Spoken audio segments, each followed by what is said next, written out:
Miami Condo Mondays is a live podcast on the first workday of the week at 4 p.m. South Florida time.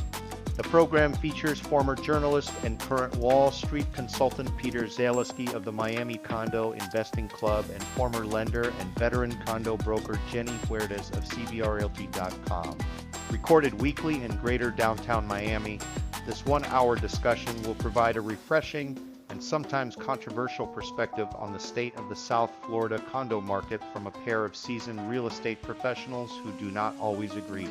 The program won't tell you what to think about the South Florida condo market, but will give you something to think about before buying, selling, taking listings, or financing units. This podcast is not authorized by the Miami real estate industry and will quite possibly annoy many of its figureheads. Welcome to this week's episode of Miami Condo Mondays, broadcast live on the social media accounts of Peter Zaleski and Jenny Huertas. Happy Monday. This is Peter Zaleski. I'm a condo consultant. I'm also the founder of the Miami Condo Investing Club. Check out our website, miamicondo.club. If you're listening to this podcast live, that means it's Monday. It's almost time to knock off of work. Why? Because it's 4 o'clock South Florida time. And as you should know, if you don't know already, every Monday, 4 o'clock, we talk condos. We talk Miami condos. And who do I talk it with? I talk it with my partner, my co-host, Jenny Huertas. She is the broker owner of a real estate firm called CVR Realty. Check out her website, cvrrealty.com. What we're going to do is over the course of the next hour, we're going to discuss a topic. We're going to discuss some stuff we're hearing on the street. We're going to share with you basically straightforward information that'll give you some great perspective about what's going on in the marketplace. We're not going to tell you what to think, but we'll give you plenty of things to think about. What are we talking about today? We're going to be talking about Airbnbs. We're talking about short-term rentals. They call them STRs. Almost sounds like a venereal disease, but that's sort of a different topic, if you will. But we are going to be talking about Airbnbs. We're going to be talking about that marketplace. We're also going to be talking about the number of new condo projects that are putting up these short-term rentals, try to cater to the short-term rental market, the Airbnb market, the verbal market, all of that. So let me go ahead and introduce my co-host, Jenny Huertas, CVR Realty. Check out our website again, cvrrealty.com. What's going on, Jenny? How are you? Happy Monday, Peter. How is it going? Oh, everything is going great. I had an opportunity. You made a special request this week that you want to take a look at Airbnbs. I keep talking about this 1% rule, which you don't agree with, and I keep telling you it does work in certain circumstances. So you said, okay, let's go ahead and take a look at these short-term rentals, STRs, if you will, and Airbnbs and kind of see how it goes. So I rolled up the sleeves, I dug in, and I got some great data we are going to share with everybody who's on this podcast right now. So, Jenny, your first take, I look at the numbers. I don't want you to get into details, but looking into the amount of information we were able to basically pull up today, do you think we got something to talk about? Definitely. It's super, super interesting, even more than I thought it would. So let's get into it. Look at that. Okay, we're going to get into it shortly. One thing I want to point out to everybody is on Saturday, I held one of my Miami Condo Correction walking tours. I do walking tours on Saturday. I take people out for about 3 hours. We wander about 4 miles. I give them a list of all the different condo projects in a particular submarket that we're looking at. This previous Saturday, Jenny, we took a look at the Brickell Avenue area. It's a stretch from the Eddie Rickenbacker Causeway north to the Miami River and greater downtown Miami. It then goes from the Bay west to Interstate 95. We had a nice crowd. We had like 9 people out there. Our maximum is 10 people for a walking tour. Although in probably September, we might be bringing back our bus tours, Jenny. People who don't want to go out there and sweat for 3 hours and wander around and get some sun. We're going to give them an opportunity to get into an air-conditioned bus and basically be carted around while I describe and talk about what's going on in the various markets, as well as give them a list. Jenny, what do you think about bringing back the bus tours basically once again? First time we started it was back in December of 2013. So what do you thought about us getting back on a bus and giving me a microphone? Well, I had those requests for the last couple years that people can't wait to go back to the buses. Obviously, when we did it years ago, it was more about pre-construction. This time, the towers are up. so many towers are coming up in the market. Plus, we have the resales. So basically, it's going to be super interesting. And at times, it can be a little bit overwhelming too for Yeah, many yeah, it could people. be. So much information. Well, yeah, that's the thing. That's why I always give people handouts. I give them handouts. One of the handouts I shared with them was the list of the 11 condo projects in Brickell Avenue area that currently today the asking price is below what the units traded for in the winter buying season, which was November of 24 through April of 25. People sort of love that. Why? Because you can take all the data and kind of pinpoint sort of what you're looking for. And that's kind of the whole purpose of what we do, is to try to eliminate the noise and give people an opportunity to sort of identify the buildings they like. And once they identify the buildings they like, then they can sit back and they can kind of pursue particular units rather than running around like a crazy person, look at a bunch of different units. Once you go under contract or you like it, you get the condo declaration, then you figure out, oh no, I can't do it because of this, or I can't do it because of that. So it's sort of reversing the process that many people are used to when they go ahead and take a look at a condo. Much more efficient. But Jenny, you've mentioned a lot of people, they don't necessarily like to do it that way. They like to go on Zillow or go on your website, cvrrealty.com, look around, something catches their attention because of price or whatever, and all of a sudden they want to go see it without like front loading and doing the due diligence that, I really recommend. Yeah, I think that the boss tours is gonna help a lot of people, not just buyers, also professionals, to understand the market, to learn how to analyze it, and also because this time you're gonna see the whole thing. Before you were focusing on new construction, we talk about existing construction, but now we have three things. We have existing, Yes. newer, and Yes. pre-construction. So we're gonna have a lot of more inventory. So will be interesting to see how you're gonna divide up the areas for those tours. I'm sure this is a work in progress. Yeah. Well, I collect a lot of information now about Greater Downtown Miami. That's a market that a lot of people focus on because 59,000 units, basically in a 60-block stretch, basically 1,000 units per block in this particular area. So I got that all in the bag. But Jenny, what I was thinking about doing, and I'll get off the tours and we'll get into the Airbnb very shortly, but I think a lot of it sort of pertains to kind of what's going on with the Airbnb stuff in terms of units is I'm thinking about taking a look at the Coconut Grove market. We created this index back on January the 1st. We call it the South Florida Condo Association Financial Cliff Index, where we're basically tracking the market week over week over week, every Tuesday, to give you real-time data about what's going on in the marketplace. And last time we went ahead and we did a review in terms of which was the best and which was the worst market. The best market was Miami's Coconut Grove. It's a little pocket that's was probably one of the oldest parts of the Miami area in terms of development, settlement. And, there's been a resurgence. A lot of it's led by David Martin. He is the son of Pedro Martin, who started the company Terra back before the Great Recession. David's taking it over, and he basically is building anything and everything everywhere. But he's real fond of Coconut Grove, and he's kind of making his commitment to it. But and wandering that area, Jenny, I'm seeing a lot of Coconut Grove product. But then again, I'm also seeing a lot of old product. Remember, everything that's come as a result of Surfside. So Coconut Grove is one of those interesting types of places. So I was thinking about doing a walking tour probably at the end of August, and here we are. We're on the cusp of August right now, doing a walking tour of Coconut Grove, because I think there is there's a certain buyer that sort of enjoys or really kind of wants that lifestyle of the Grove. So any thoughts about that, Jenny? Because we haven't had a chance to discuss it. I can't wait to go to that tour because Coconut Grove was quiet for so many years. Long time. In the last boom, we start seeing more and more condos, super luxury, obviously.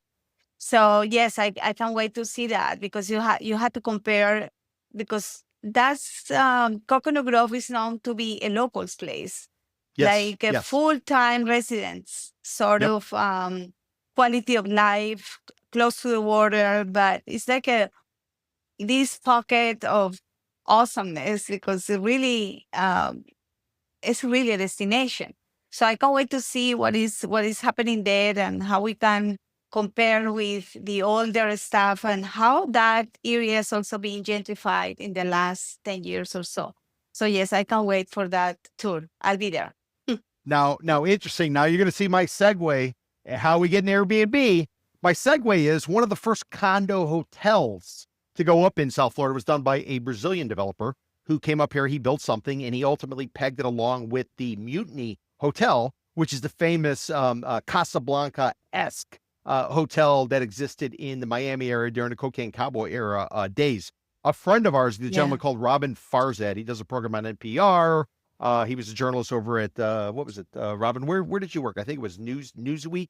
Worked at Newsweek, and he wrote a book called Hotel Scarface, which is a nonfiction book. It's sort of, it's kind of a part two to the Cocaine Cowboys. If any of you have seen that documentary done by a gentleman called Billy Corbin and Alfred Spellman, again, friends of ours. But Robin did this piece, and he did it about the mutiny. And one of the parts of the mutiny, when this Brazilian developer, Ricardo Deneen, if memory serves me correct, he came, Jenny, remember Ricardo? He's partners with Ophir over from Lion Gates? Yes. Lion Development Company. Yeah, there you go. So, but they actually did it. They did it in Coconut Grove. Why? Because it had that blend.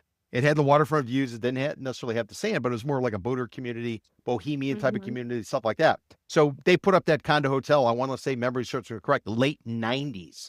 And why am I talking about condo hotels? Well, effectively today's Airbnb, and I'm going to refer to Airbnb, but it's really kind of home sharing is what they're calling it. You know, you got Uber, that's car sharing. So home sharing is effectively Airbnb. When I say Airbnb, I'm going to speak generally. So I'm going to use them interchangeably. I will give you a little bit of information about Airbnb, particularly because they were, the ones who sort of created the market officially, if you will. It's a company that was starting in 2007, Jenny. They currently have a market cap of $88 billion market cap on the stock market. And what's interesting about this, John, is Airbnb was created back in 2007. You had two buddies living in some, shithole, lack of a better word, apartment in San Francisco. It was very expensive to live there. They were art students or something. They just gotten out. They having trouble paying their rent. Maybe we're just going into the Great Recession. Great Recession began with the Lehman Brothers failure in September of 2008. And they were looking for ways to basically pay the rent. They got some mattresses. They brought it in. They sort of put the word out. They did what they did.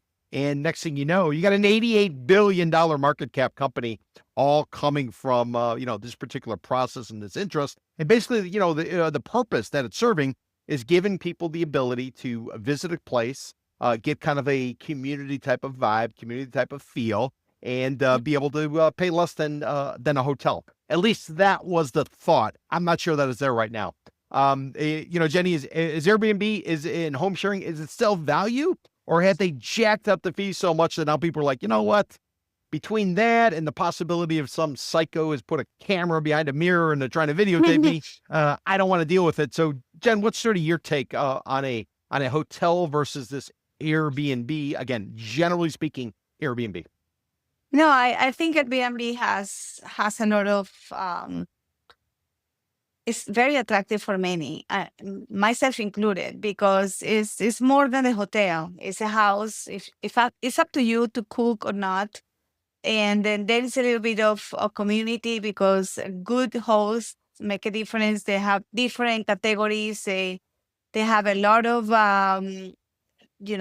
they rate the guests. The guests also rate it.